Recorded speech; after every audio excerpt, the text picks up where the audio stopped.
I appreciate everybody being on. I want to say that while I have a chance here. This is a little bit of an experiment, although some of our early Zoom calls were about collecting. This is a little different than what we've been doing over the last year. So we're trying it out, and we've got people from all over the place. I see Dr. Parker is with us. And tonight I'm going to start off to try to give you an idea of what we're going to do for the call. And we'll see how it goes. We don't want to discourage people from elaborating, but we want to make sure everybody that had something that they wanted to share gets a chance to do that. And then at the end, we should have some time for questions about items that may have been shared with us. So with that, George, if you could bring up my item, let's see if we can make this work. And I've chosen to go first just to give you an idea. I'm calling in from the Poconos in Pennsylvania. So I'm a Region 2 guy. I'm going to tell you something about a photo that I took back in 2016. And this was in preparation for the National Convention, our GHS convention that was held at Kalahari in the Poconos. As part of that planning for the GHS meeting, we had invited Jay Siegel, the really accomplished golfer, first amateur, then professional, senior professional, to be our guest speaker. And here's a photograph I took back in 2016, I believe. So just a real quick background, you see the sign that he's standing next to. Just a couple of weeks ago, Matthew Fitzpatrick won the US Open at Brookline, Massachusetts, at the Country Club. Well, the Country Club was started in 1882. And in 1982, they hosted the US Amateur. And it was there that Jay Siegel, in their 100th anniversary, he won the US Amateur that year. And then he proceeded to win it again in 1983. But in 1982, he won it at the Country Club. And then some years later, before the 2016 annual that I mentioned, they invited Jay up to the Country Club because they were having a new sign put up at the Country Club clubhouse. And at the end of the ceremony, dedicating the new sign, they gave Jay Siegel that old sign. Wow, nice. And he has it in his game room down in his basement. And he sort of said to me, I'm not sure what I want to do with this, Bob, but I said, wow, I know there's a lot of collectors that would love to have something like that, Jay, but that's where the sign resides. It's in Jay Siegel's home in Berwyn, Pennsylvania. And of course, Jay, a very accomplished amateur. He was our speaker in 2016. And that's my story about that photograph. Nice, nice, beautiful. Thank you. And with that, I'm going to ask Dr. Tony Parker. Tony sent us a couple of things, and I think, George, we mentioned the Open, if you can find that one item that Tony has. Yeah, that in 2004, the RNA celebrated its 250th anniversary of its founding. And of course, this is a replica of the Golf Championship trophy. The crystal is Edinburgh crystal, and the top is solid silver. And as you can tell, it's a exact duplicate of the claret jug. And this was made by Nicholas Winton, who also makes the claret jugs for the winners each year, along with some of the other trophies for the major championships. What's nice about this is that there were only 13 of them made. And so I am one of the fortunate few to actually possess this unique and limited edition item. So yeah, I'm quite pleased with that. And how did that come about? Well, I really can't tell you from whom I got that. Okay. but it was gifted to me, which I think is an outstanding gift. You think? Yeah, well, I got in touch with Nicholas and asked him. I said, "Is this one of yours?" And he said, "Yes, it is." And he said there were only 13 of those made, and you're quite lucky to have one of them. So I'm very appreciative of that. And I think it's one of my prized possessions, I have to admit. Tony, what kind of detail is on that? It's difficult to see all the printing, but could you just tell us a little bit about that part of it? Certainly can. Actually, well, let's see if you can see. It's got names right along the top here. It starts with Jack Burns, 1888, and that says the championship trophy there. 250th anniversary of the RNA, 2004, limited edition. But on the neck of the claret jug at the top, there are names listed starting with Jack Burns in 1888, going all the way down, ending up with James Braid. It's got Harry Varden, it's got Harold Hilton, and it's got their scores and where they won, that kind of thing. And it's quite detailed. Well, it's just like the claret jug. It is a duplicate of it. You got your Bacchus head at the top, and of course it is hallmarked all the way down through it. So I don't know the value of it. Maybe George, you can send me a note about that, because Nicholas wouldn't give me a value, so I don't know. But yeah, like I say, it's quite unique. Edinburgh crystal on the bottom. And it's quite designed all the way down. This was on the bottom of it, along with wreaths and things. So it's quite ornate.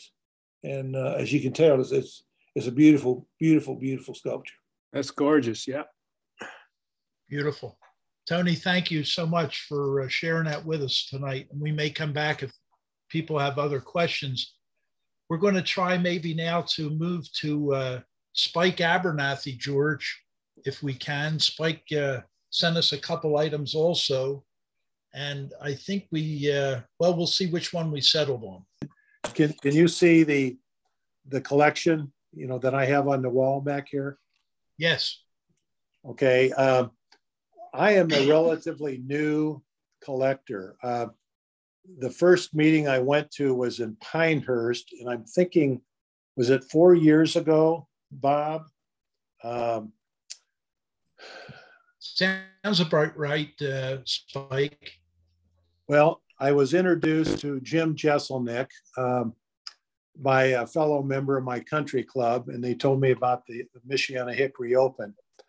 And so I went with Jim he says, you should come to our annual meeting, which I did. And I was amazed at, first of all, the collections that I saw there, and I just got the bug, and I ended up staying over for a day and went over. I was introduced to Bob Hansen at his shop down in Pinehurst, and he gave me some suggestions on collecting. And the first thing he said is go slow. Secondly, get educated and talk with other people, because that's how you're going to learn. Well, one of the people I was introduced to by Jim Jesselnick was Jim McCormick. And many of you know Jim, and Jim has been kind of my mentor as far as values of clubs. And I'm after the patent clubs. But also Jim told me to look for clubs that had a story. And I thought I would share with you the story of this one. And I don't know if you have it up there, but this is a story of, well, let me back for a second.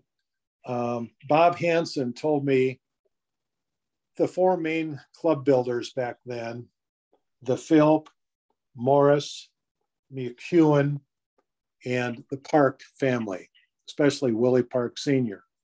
So I've been looking for that. And Jim McCormick said for Willie Sr., I'm going to show you this. And again, I guess, here, let me just keep it on now. This, I bought it from Jim McCormick. Jim bought this or got this at an auction in it was 1981.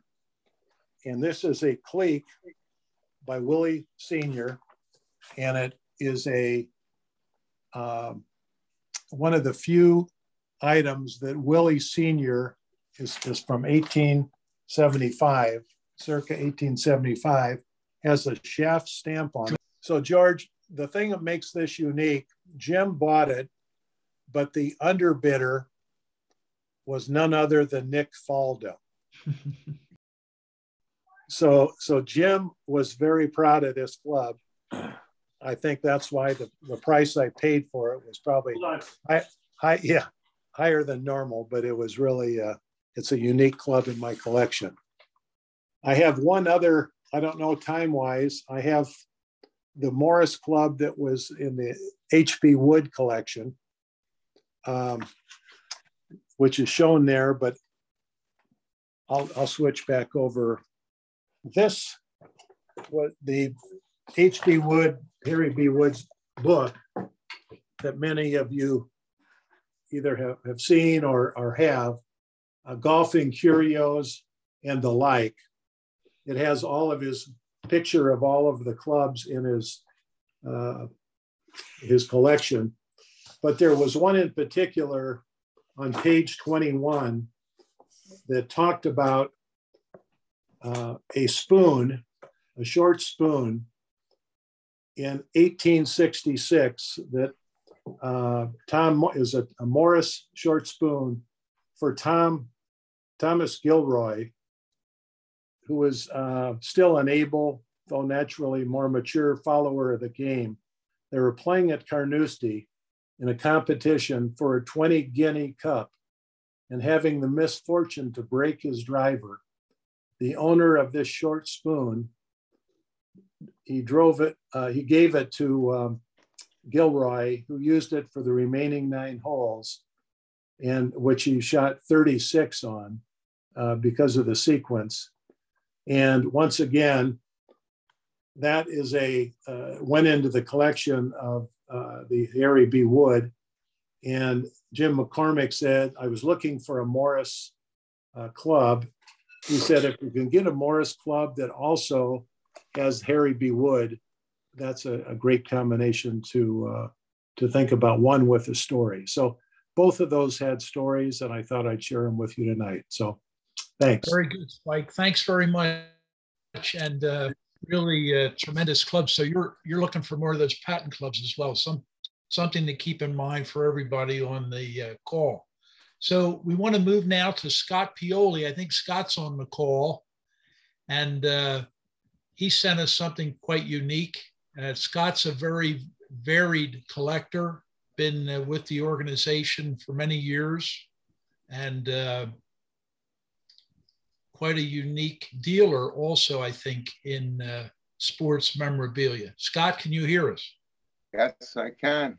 The piece I have is behind me. It's on the wall. You could see that it lights up, but when you do this kind of video, the light is too bright. So what I'm going to do is unplug it. And what we have is a clock. This is a clock from Chicago.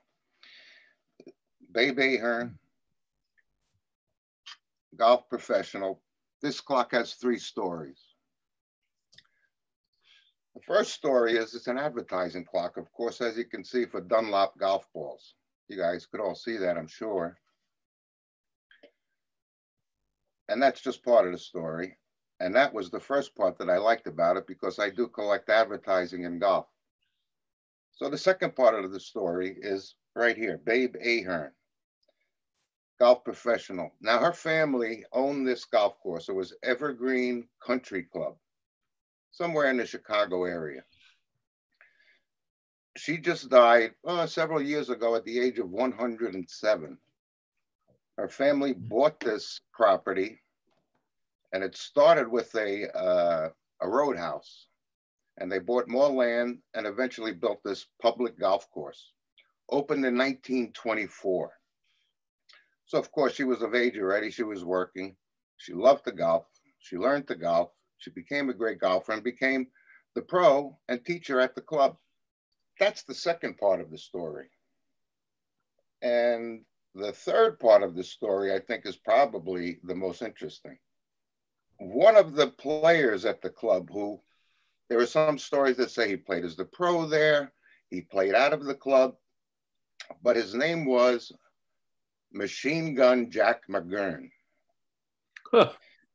So if anybody knows anything about the mob history in Chicago,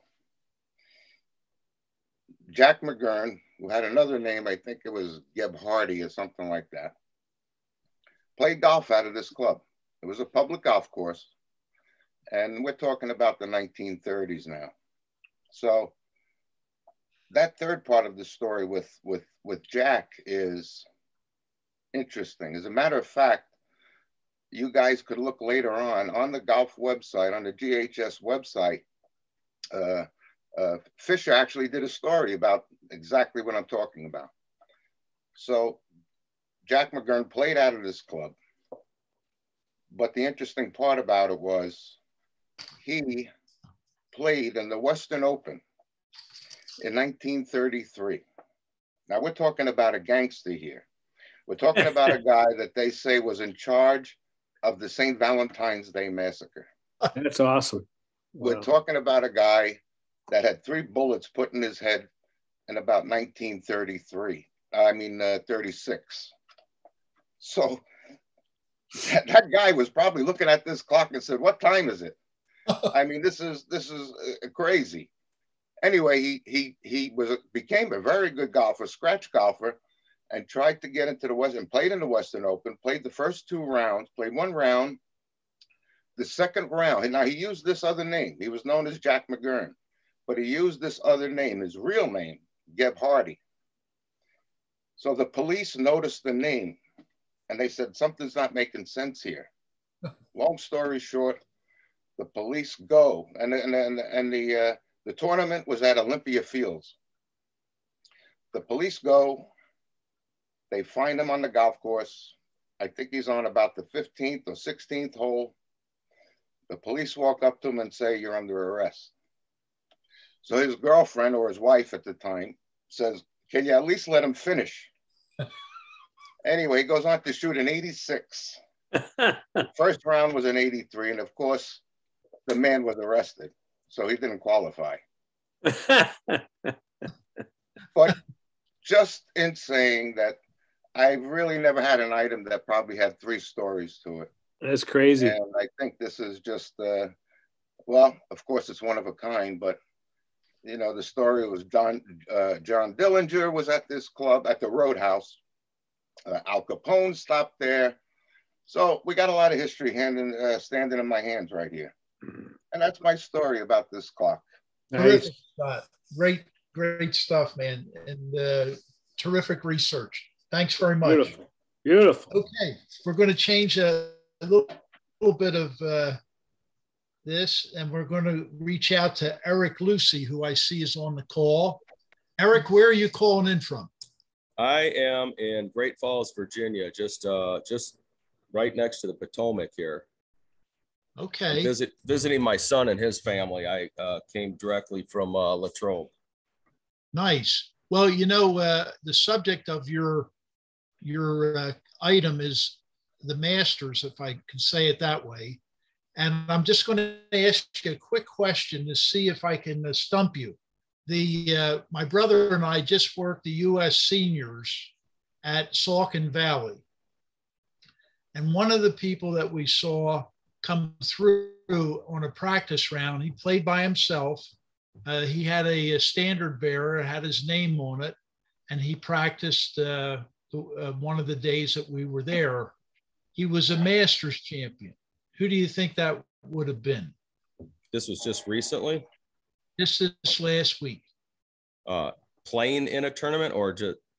He was trying to qualify. Well, he was qualified. He was playing in the U.S. Seniors Open.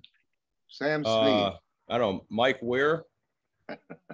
No, it's a good question, but or good answer rather. He was there. That's not the person Okay. I was thinking of, though. Very good answer. Charles Cootie. No, Wasn't it'd have to be Cootie. somebody Yes, younger. All right. Yeah. Well, then, yeah, I'm thinking it would have maybe VJ Singh. Yeah, that would be another. VJ was there. Very good, Bob. Not the person I was thinking of, though. Fred Couples. What was that? Fred Couples. Fred was not there. I think back problems. Crenshaw. No, Longer. he was. All right, Longer time was to there. tell us. Very Time good. to tell us, Bob. All right. It was Marco. Marco Oh, Mira. Mark O'Meara. That's what I was, yeah, I was saying. 1991. Very good. Okay, Eric, back to your collectible. So this is a 1936 badge that I acquired some time ago, and I think one of the things I like about it is it's unique in that it's round versus rectangular for the older badges, and the scalloped edges. So that's one of the things that makes it unique from many of the other badges. And also, it still has the Augusta National Invitational Tournament on the badge. They didn't start putting the Masters on it till I think around 1937 or 38 that they actually started putting Masters on with Augusta National. And it's Horton Smith, the first two-time winner of the Masters tournament. It's just one of my cornerstones that I enjoy having in the collection. Full piece. Eric, let me ask you, the image disappeared, but how do you know that's the year from is there something on the back? No, if you look at the dates, it'll show like Friday through Sunday, or it'll show it shows the day, Tuesday the 9th, and then what you do is you go back and you can look at a calendar from that year, and it'll help you designate. Now, they didn't start putting the years on it, I think, until I'm going to say probably 1940, maybe 39. But if you look at the date and the day, so it has both the date and the day on there. So this one was Saturday, April 4th. So if you look at Saturday, April 4th, and it still says Augusta National Invitational Tournament, that'll take you to the 1936 date. Okay. And Eric, you have quite a collection, I know, but on that particular one that you showed us, how do you account for the quality of the badge? In other words, it seems so pristine. Does it suggest that it wasn't worn, or? I would suspect that it was either not worn, or if it was well taken care of. Didn't have any bad weather. I have some other badges. I have a 37 that's worn pretty. It's got a lot of rain watermarks on it because they had a lot of rain that tournament year, and so the condition is not nearly as good. And I think this stayed with a private collector. I think it stayed with a family, so it didn't get passed around. So it probably just sat in a book somewhere, or in a desk drawer or something for many, many years. Very good. I'm sure there may be some questions at the end about your collection of this memorabilia, Eric, but really appreciate you bringing that to the table tonight. Now we're going to move on to John Rasposin. It's John. I see John's name. Am I smiling? Yes, you are, John. Very Eric, good. nice seeing you again so soon. We had a blast at the Latrobe Classic, and we had a lot of folks there. I'm taking you over to what I want to show you. Hopefully you can see it. I'm not that good with these videos, but I'm going to hold it up and see if you can see it. Now that is from around 1955. This is an original sketch. It was done by Gary Thomas. He was the artist that used to do the bust for the Hall of Fame up in Canton, Ohio. And this was an original sketch. He was up there visiting Dante Lavelli and Otto Graham. And there's young Arnie there. It's a golf course called Pine Ridge Golf Club. So this came into my hands from Dante Lavelli, sent it down. He wanted to gift it to Arnold Palmer. It was original, Gary Thomas. I gifted it to Arnie Palmer. He was quite thrilled. And a few years later, Winnie Palmer called me and says, John, we don't have a place for this original. Arnie wants to give it to me.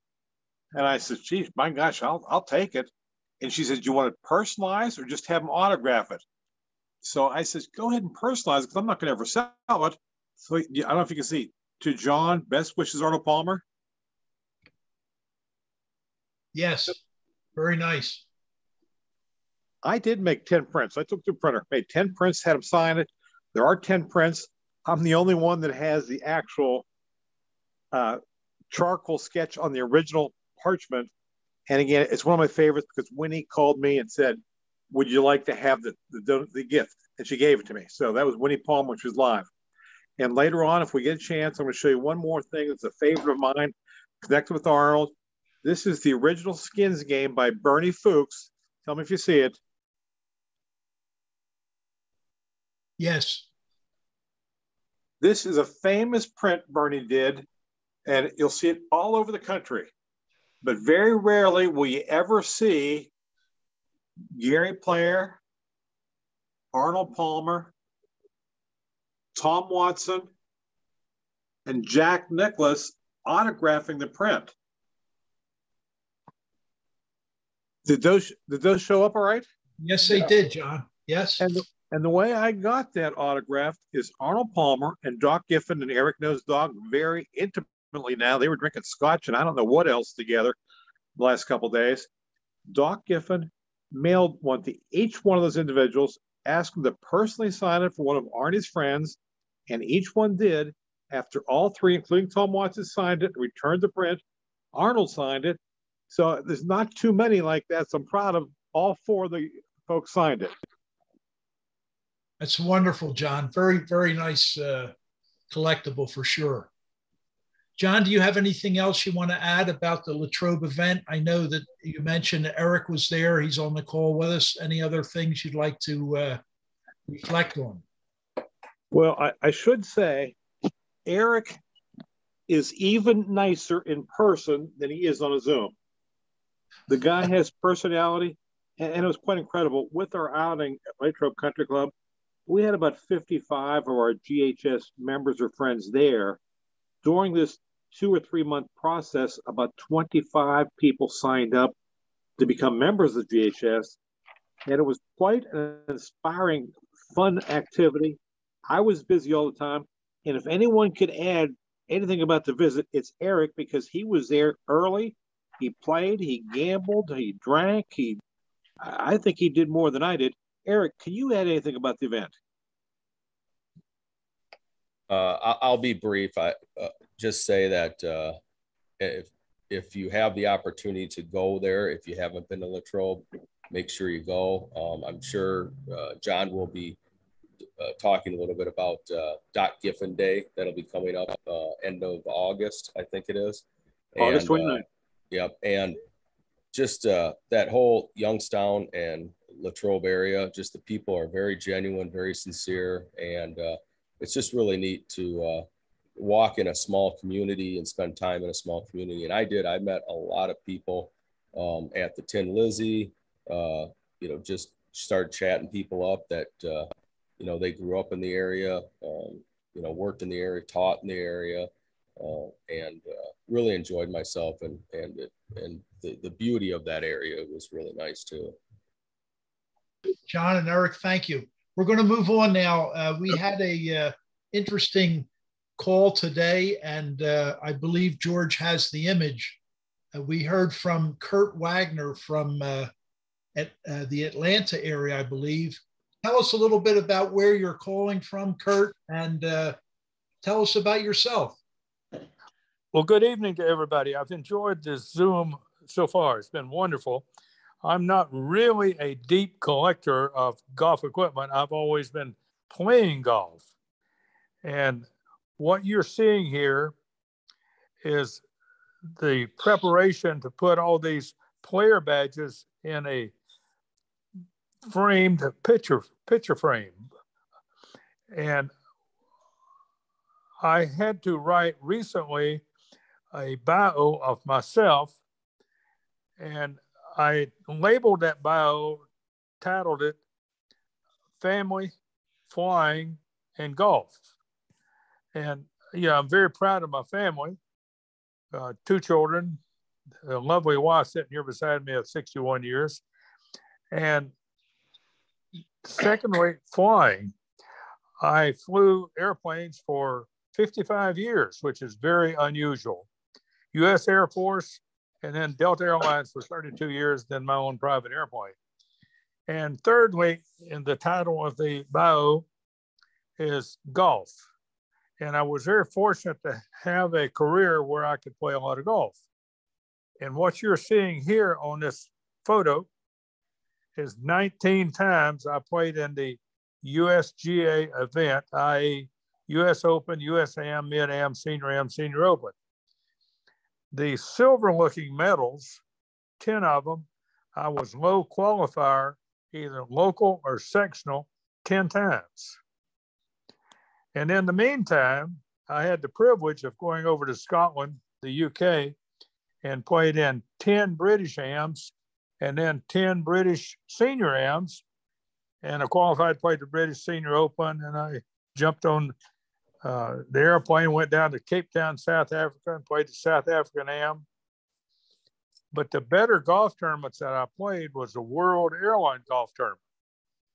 2-man team sponsored by a airline. And for example, one time Qantas was a host, so they flew the family for free to Australia and played Royal Melbourne. Wonderful, wonderful trip, wonderful people. So that's the background of where all this came from. And I'm a young 84 still playing golf 3 or 4 or 5 days a week, having a wonderful time. What else could I tell you? Kurt, it's an amazing story, and it's a new story to me, I must say. And I apologize if I didn't know of you, but I have a couple quick questions. Yes, sir. I'm going to open it up for a minute for maybe some others. I had mentioned Jay Siegel in my earlier comments. I believe he's 78 today. If you had in your travels and your playing ever came in contact with Jay. Yes, sir, I did. In 2 or 3 or 4 times. I don't know how many, but he was a competitor. You know, you mentioned that you're assembling this for a frame, and we would encourage that when you get that completed, we'd like to have you back on to see the finished product. But does anyone else right now, maybe with the raise of your hand, have a question for Kurt? Well, I think that's a hell of an accomplishment you made there. I congratulate you. I just, maybe you have a quick story of maybe an important match in one of those years, something that really meant something. I don't know how far you got in the tournaments. Maybe one particular tournament where you got close to the finals. Well, the last senior USM that I played in was at Portland Golf Club in Oregon, and I was semifinalist.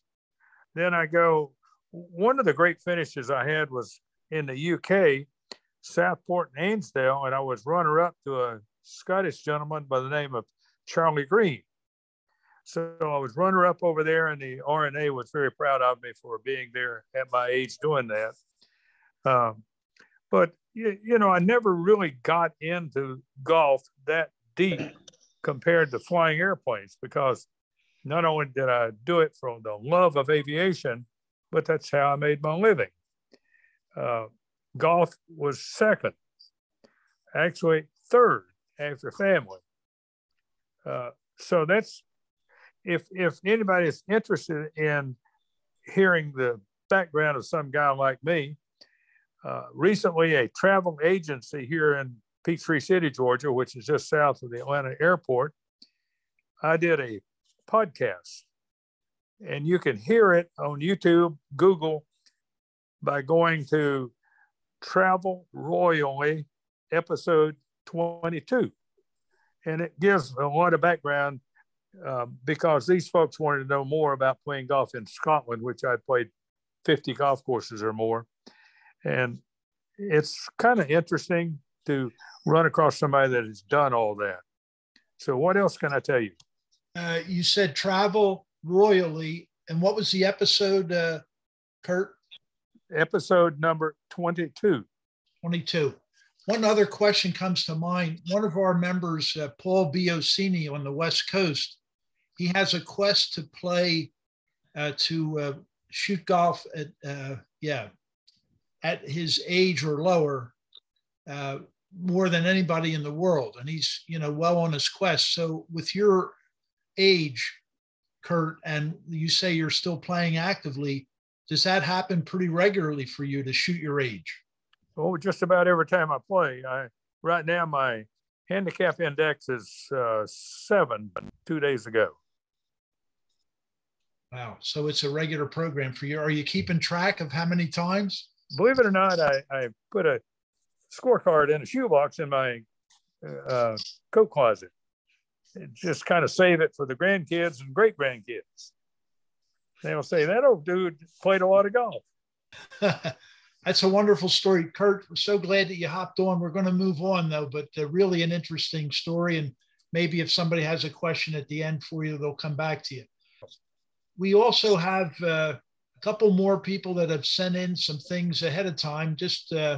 We have a Ron Severino on the call, I believe. Ron, are you with us? Yes, Bob, how are you? We're doing fine. Ron, where are you calling from? So I'm in Wheaton, Illinois, home of Chicago Golf, one of the founding 5 USGA clubs in America.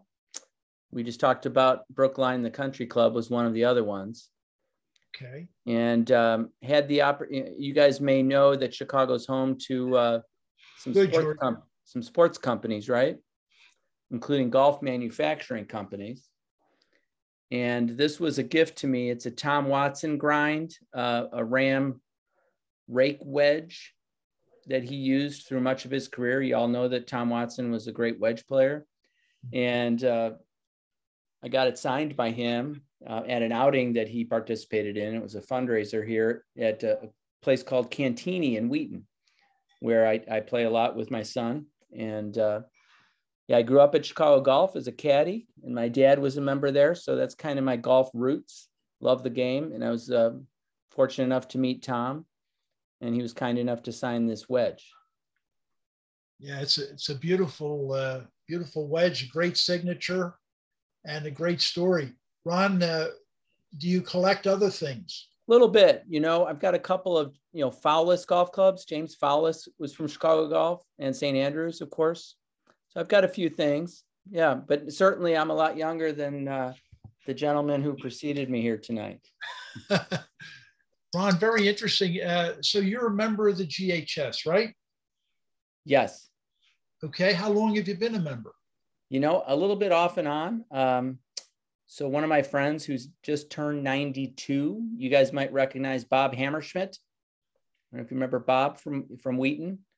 He's a longtime collector. So he kind of got me onto it, and in fact, sort of gifted me a membership originally.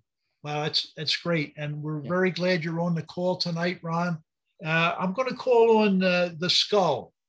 He's on the call here, and longtime member, very active in Region 2. He's hosted the GHS at the Mid-Atlantic PGA. Colonel, just give us a little bit of background about what you're doing now with golf and your work with veterans. Well, I spent 26 years active duty, 17 years as the executive director of the Middle Atlantic PGA, and then retired. And now I help orchestrate the Links to Freedom golf program for wounded warriors, wounded veterans, their spouses, and their kids. And so we do that 8 weeks in the spring and 8 weeks in the fall. And we just finished our spring session and getting ready to start our fall session. So anyway, we see this as a part of a not only physical but mental, but also emotional rehabilitation for troops. And so that's what I do. That's my mission in life today. But anyway, I've been a member of Golf Collectors Society, Golf Historical Society for some period of time now. And what I was going to show you tonight is totally different than what has been discussed earlier on, because I've got and I don't know if you can see. Yeah, we can see it now. Hold it still. It's a master's badge, it looks like. Yeah, 2001, signed by Tiger. I got a 2002 badge signed by Tiger. And I got a 2005 badge signed by Tiger. Anyway, so Fluff Cowan, his longtime caddy, got these signed for me. And I'm willing to part with them. And so I don't know if anybody's interested in those at all, you know, but it doesn't matter if they're not. But if anybody's interested in those, then I can provide a letter of authenticity with them and stuff, you know. And so, well, they're terrific collectibles, Colonel. There's no question about it. If I am in the proper, if I'm not stating this correctly, Robert, I see we got Bob Muir on the call. Maybe a suggestion, Robert, from you would be helpful. Those are very nice, Mr. Johns. Those in a public auction setting could bring $2,000 a piece. Yeah. Yeah. Maybe more. Yeah. The other piece of that equation is that I've probably got 12 other master's badges previous to this that are signed by the Masters champion and stuff, you know. So there are several auctions that are regular auctions, and I would say that the people that are on the call, your email address, Colonel, is in the directory. You've been on memory. Yeah, it's the skull at the skull at pga.com. And so do I want to? I just don't know what I want to do with these things and stuff at this point. Well, I would say with the people that are on the call tonight, they can communicate with you some ideas, and there are some experts on the call. So I think that we'll leave it at that for right now. But thanks so much for sharing those badges. It's amazing to see them and to hear a little bit about, you know, how you came about them and all that. Spike has a comment. Colonel, it has nothing to do with your badges, which are beautiful, but do you know Fluff Cowan personally? I do. Did he have any stories that maybe you could tell one without breaking too much confidence of how it was to caddy for Tiger? Yeah, I think not. I don't know that I ever asked him those things. You know, he's a member of Congressional just up the road. I live in Northern Virginia, so probably made a few dollars over the years. Yeah, I think a couple. Yeah. I mean, here's a caddy who's a member of Congressional. I mean, come on, you know. That's great. Great. Thank you. Thank you, Skull. I want to come back to Tony Parker if he's still with us, because Tony had another bonus item. This is a tee box marker from the 2020 Olympics, golf in the Olympics. And my wife works, of course, she works for the PGA Tour, and she worked with the committee for golf in the Olympics. And they gave her this T-box marker from the Olympics, which I think is pretty doggone cool. Obviously there's only 36 of those thereabouts. Let's hold that up. There we go. And So how was that secured on the ground? There's a little spike that goes in, screws into it. Okay. Yeah. Great. And so yes, nice metallic. But yeah, I don't think there's very many of these floating around, and I don't think very many folks are going to have these unless they were directly involved with the Olympics. So yeah, I think it's pretty cool. Very unique collectible, as is the first one that you showed us, for sure. I've got some really odd things around here. I mean, I've got one item that I have, which I could show you right quick, but I had no idea what it was. I just knew it was some kind of award. And then I saw a video of Jack Nicklaus receiving this, not this exact one, but one like it. And I found out that it's a lifetime achievement in golf for China. So it's a jade golf ball on this beautiful mahogany stand. And so I've got that up on my bookcase over here, along with a few other odds and ends around this place. Very, very good. I want to give Joe Gladkey a chance to speak up here. Joe was one of the first people that contacted me when he saw the initial Zoom invite. And Joe, what would you like to tell us? Well, Bob, unfortunately, it's been a very busy weekend for me. We had a college graduation party that we hosted for our son. And then the next morning I had to get up and drive 9 hours to my in-laws in Illinois. So unfortunately, I didn't get a chance to send you the item and the picture and the story, but put me on the list for the next time around. That I'll definitely be ready for that. And I've got a couple things to share. And I think the things that I have to share, the interesting thing about this organization is that we have a wide spectrum of people. And some of the things on this call are incredibly wonderful and incredibly valuable. And I'm probably on the other end of the spectrum where things are more maybe historical in nature and sentimental in nature and not really all that valuable, but I still have a lot of fun with my stuff and the connection to Minnesota golf history. Well, that's good. And we'll leave it at that, Joe. We'll have to ponder what these things are, and I'm sure they'll be interesting. And we look forward to you sharing those in the future. Thank you. Okay, now I see Burns here, our president, Dr. Bern Bernanke's with us. Bern, can you tell us where you're calling in from?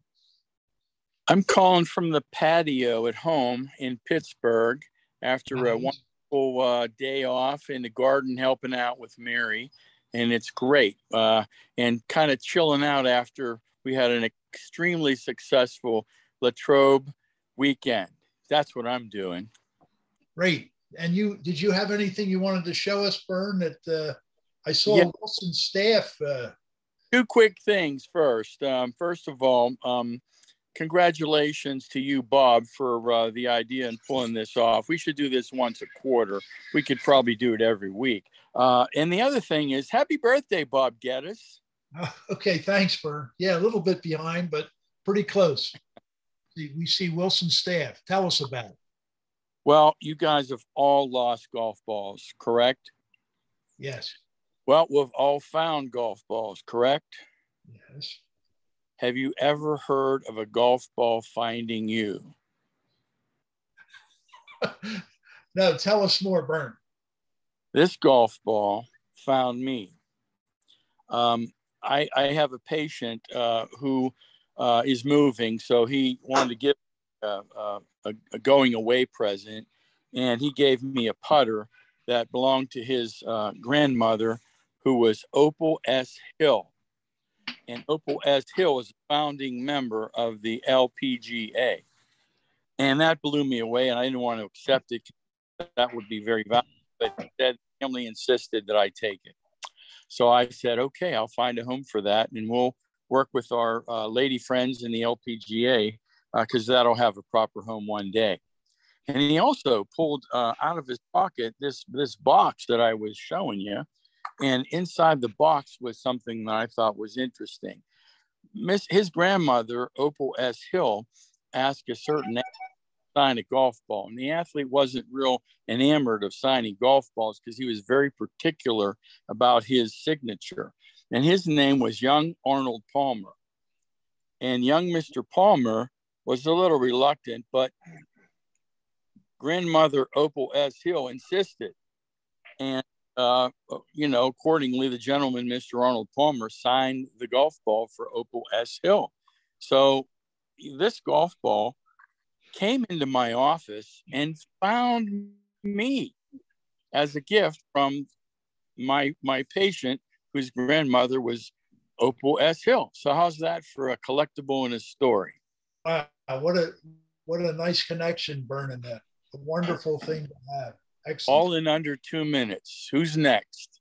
Well, George Petro has handled the technology, and I referred to him as the wild card. So I'm going to give George a chance. George, did you have anything you'd like to share with our group? Actually, I want to share one or two, it depends how much time we have, of items that are some of my favorites that I actually bought on eBay for under $100. This is something I bought on eBay and I've got framed. And this is, we all know, this is in reference to somebody making a patent for a pull cart. And this is, what's the year, 1914. And this gentleman calls this pull cart the Melrose, and he writes this letter to Spalding. And Spalding was the innovator in everything. First, essentially, to mass produce clubs in America, paid for Varden to come and promote golf in America, bought the patent for dimple balls. I mean, Spalding was always the innovators and really pushing things and with new inventions. Well, anyway, if you look down toward the bottom here, you see the guy says this golf club organizer has a number of uses. And beginners of golf could avoid the criticisms of the caddies. A gentleman and a lady playing golf together could avoid having their harmless little jokes and witticisms misinterpreted by a fresh caddy. Then he goes on and says the course could own a bunch of these pull courses and rent them, so it could be a moneymaker. And he goes, and it won't hurt the ground. And he gives all these reasons why his new invention, a cart on wheels, is of value. And hopefully the next image that comes up, and he submits these pictures and he wants to patent it.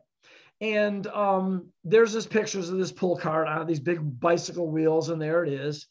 But what was interesting, he says, if you think favorably of my invention, I will assign to you half interest for $175. And he'll pay the $75 filing fee for the patent. But for $175, he is giving Spalding the patent for the future of golf carts. And Spalding responds, replying to your letter of July 21st, 1914.